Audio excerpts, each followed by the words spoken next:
Hi, this is Phil Kaveny back again, and this is a creative process day.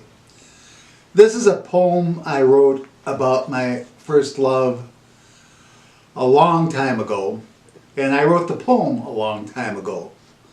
And I'm going to read it and then think about it now.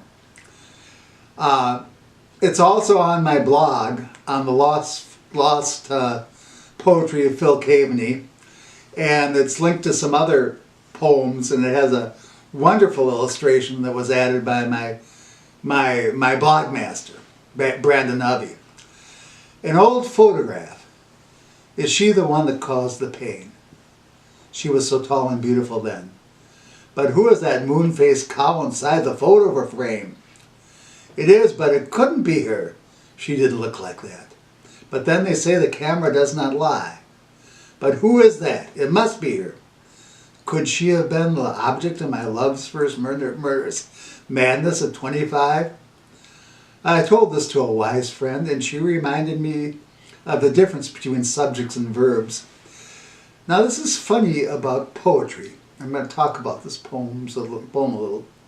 It's kind of a time travel mechanism. And I want to tell you that the woman that I wrote so virulently about found someone that truly loved her. And she pretty much lived happily ever after that. But I also want to talk about this love's murderous madness, because this is a condition sometimes of being a young man. And I remember that in a moment of love's murderous madness, I started my career as a film actor and a film producer. We were in a bar in Madison, Wisconsin. It was probably 1970. My friend Steve Miller was taking a UW-Madison filmmaking course, and he was filming me as a champion beer chugger. Well, it turns out that the cockroach that had stolen the girl in the old photograph from me wanted to talk to me, and I didn't want to talk to him. And he kept wanting to talk to me. And the more he started wanting to talk to me, the less I wanted to talk to him. And he just wouldn't stop. So I went at him, and I didn't get him.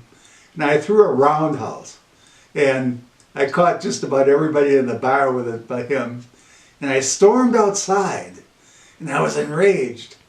And this woman, who I don't know who she was, grabbed me, pinioned my arms to me like a bird.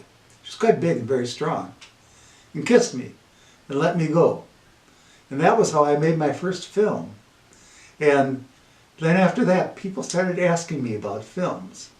So I don't know how the madness and the creativeness, but it's there, and that's the fact. All right, this is another poem that people will make faces when I read it. I know it. Sweat. Sweat and leather shoulder pads. Sweat and leather shoulder pads and salt-encrusted jock straps. It makes you want to puke, I guess.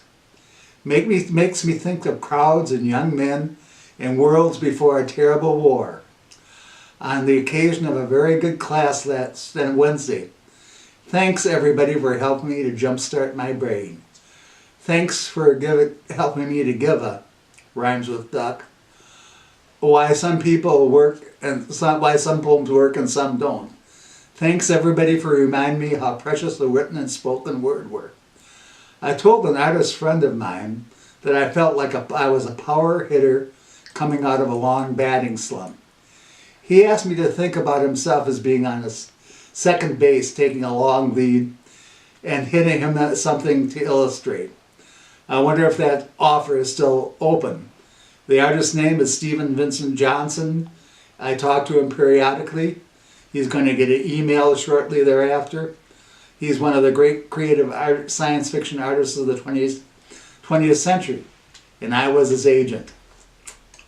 Okay, we'll take a break now, and I have some more confessional poems. That's a poetry genre that one of my professors hates, especially because I was so good at it.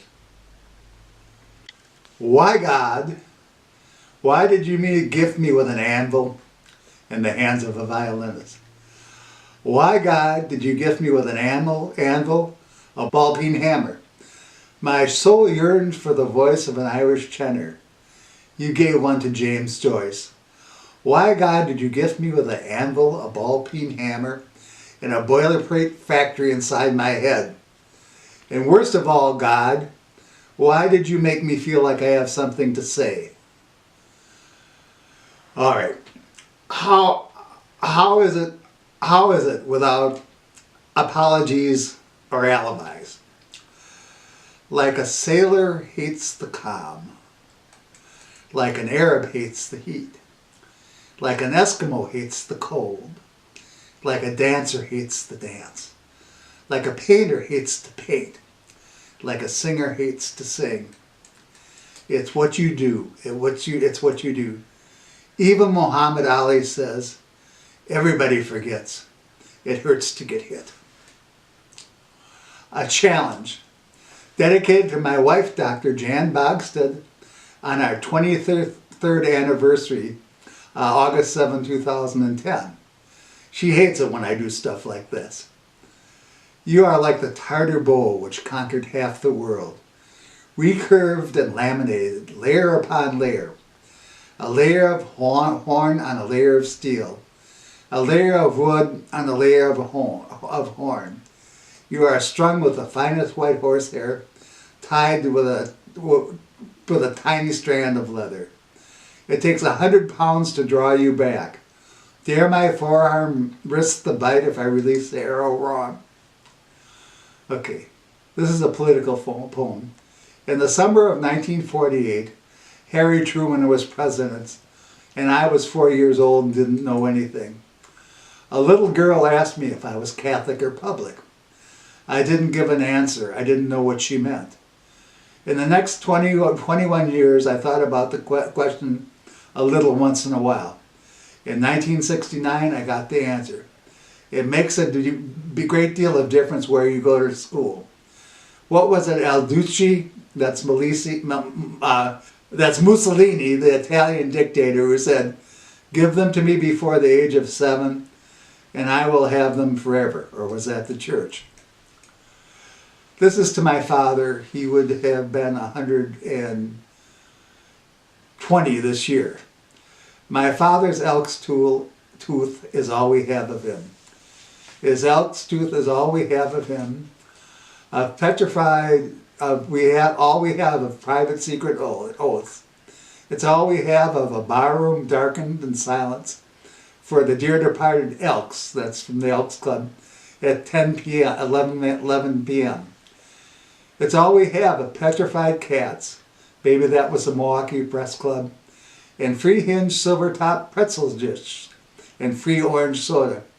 We just sat there and talked, and he sort of showed me off and called me Buster. I was 10, he was 55. I was his pride. It's all we have of leather chairs and old men's sweat and the smell of cigars.